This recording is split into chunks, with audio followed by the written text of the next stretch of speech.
Bakit sinabi ni Jesus na maging matalino tayo gaya ng ahas at maging maamo gaya ng kalapate? Marami namang hayop na pwede namang leon at tupa, pwedeng agila at saka kalapate, pero bakit ito yung pinagsama niya? Dahil ang misyon ng Diyos ay gaganapin sa gitna ng panganib, panlilinlang at sa maruming mundo na ito. Kaya sabi niya sa Matthew 10:16, "Behold, I am sending you out." Makinig kayo, sinusugo ko kayo as sheep in the midst of wolves, mga tupa sa gitna ng mga lobo. So be wise as serpents and innocent as doves. Ito po ang pag-uusapan natin ngayon. Samahan niyo po ako sa pag-aaral natin ito. Pinatotohanan ni Jesus na ang misyon ay mapanganib. I am sending you as sheep, walang kalaban-laban, defenseless in the midst of this predator na wolves. Hindi ilusyon ng Christianity, hindi ito comfort zone faith. Ang sabi ni Jesus, be wise as a serpent. Ang salitang Grego ng wise dyan ay phronimos. Ang ibig sabihin niyan ay maging prudent, maging careful. Ibig sabihin ay marunong mag-isip ng mabuti at marunong umakto tulad ng ahas. Hindi sinasabi ni Jesus dito na maging tuso ka o mandaraya. Makikita natin ang ilang katangian ng ahas. Number one, ang ahas ay mapagmatsyag. He is very observant. Ang ahas ay laging alerto, hindi basta sumusugot. At nararamdaman niya yung mga galaw sa paligid. Sensitive siya. Hindi padalos-dalos sa kanyang kilos. At bilang Kristiyano, dapat nating makita na hindi tayo dapat maging clueless sa spiritual at moral danger. Ang context kasi ng verse na ito, nung sinabi ito ni Jesus sa kanyang mga disciples, sinugo niya sila sa isang misyon. And during that time, nire-remind ni Jesus ang dapat na maging strategy at character ng mga disciples. Not every open door is from God. Hindi lahat ng pintuang bukas ay dapat mong pasukan. Hindi lahat ng kumikinang ay ginto dahil ang diablo ay master of deception.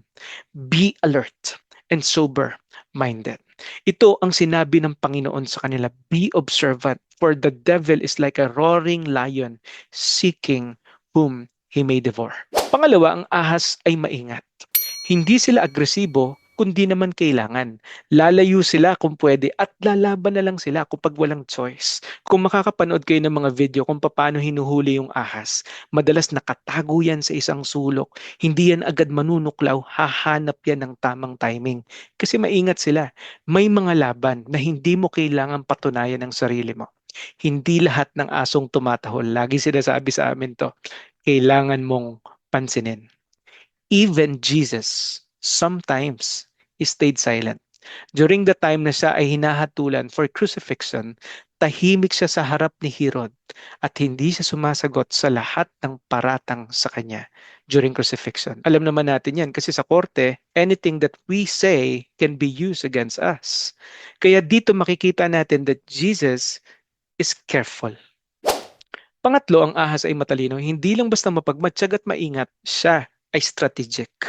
Hindi nag-aaksaya ng lakas ang ahas.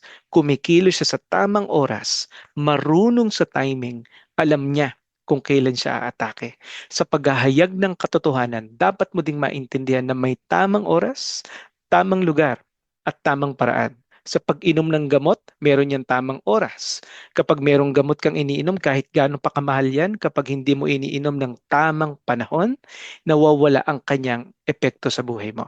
Isa sa mga paraan upang maging strategic ang mga moves na gagawin natin is to always be sensitive sa pagkilos ng Espiritu Santo. When God says no, no. When God says huwag mong tahan yung lugar na yan, wag.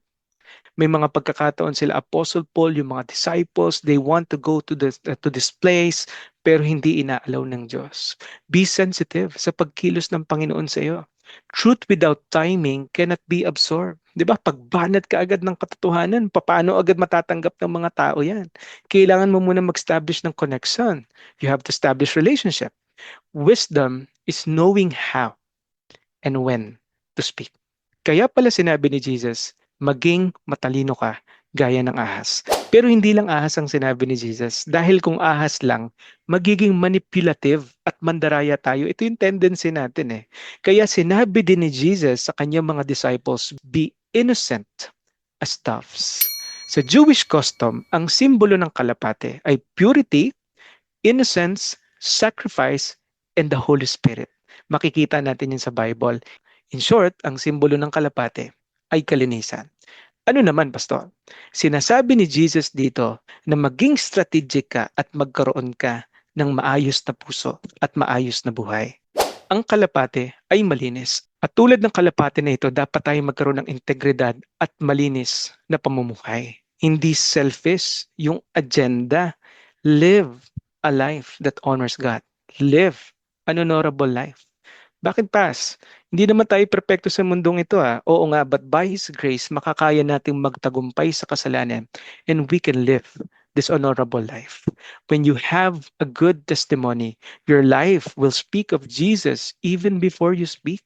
Magiging isa kang buhay na patotoo. And whenever you share the gospel, the good news of Jesus Christ, isi-share mo yung salita ng Panginoon, isi-share mo din yung ginawa niya sa buhay mo. People will be compelled and people will believe sa sinasabi mo. Pangalawang katangian ng kalapati, ang kalapati ay mapagkakatiwalaan. Ang kalapati ay kilala sa pagiging tapat at consistent. Bumabalik ito sa tamang direksyon. Bumabalik siya sa kanyang amo. Ang Kristiyanong tapat at mapagkakatiwalaan ay pagkakatiwalaan lalo ng Diyos ng mas malaki at ng mga tao sa paligid niya. A faithful steward will be entrusted with more. Pangatlo, hindi lang siya mapagkakatiwalaan, hindi lang malinis na buhay, kundi ang kalapate ay maamo. Ang Kristiyano ay dapat matutong magpigil, magpigil o kontrolin ang kanyang sarili. Ang kalapate ay natural na hindi nakikipag-away. Sinabi ng Panginoon na dapat tayong matutong dumepensa sa ating pananampalataya kung kinakailangan. Pero hindi inutos na makipagtalo tayo ng makipagtalo. Agsimula tayo ng maraming gulo. Di ba? We are called to be peacemakers. Mas magiging possible ito kapag lumalakad tayo sa Espiritu Santo because the fruit of the Spirit is self-control. Kahit may mga lobo sa paligid, mga taong mapanlinlang, mapang-api o kritiko, dapat tumagon ng mahinahon at may respeto ang isang Kristiyano. Hindi padalos-dalos o marahas. Pwede kang sumagot, pwedeng hindi ka sumagot, pero dapat kang maging strategic. Remember, wise as a serpent, gentle as a dove. Kaya pinagsama ni Jesus ang kalapati at ahas. Dahil kapag kalapati lang, madaling abusuhin. Pag gentle ka lang, di ba? Mabilis kang abusuhin ng mga tao. Kapag ahas naman, masisira natin yung testimony natin. Kaya ang sabi ng Panginoon, hindi tayo magiging effective sa mission kapag kulang. Serpent wisdom plus dove innocence, we will be effective in doing the mission of God. Katulad ni Jesus, marunong si Jesus sumagot sa mga patibong ng mga Pariseo. Pero walang kasinungalingan na natagpuan sa kanya. Matapang pero mapagkumbaba. Matalino pero banal. Tandaan mo, mas magiging epektibo tayo sa misyon ng Panginoon kung sa bawat galaw ay magiging matalino tayo at magkakaroon ng malinis na puso. Gawin natin ito para matupad natin ang misyon ng Panginoon as we go and make disciples. God bless po sa inyong lahat, and I pray na naging isang malaking pagpapala sa inyo ang aralin na ito. Kita-kits po tayo sa ating next class.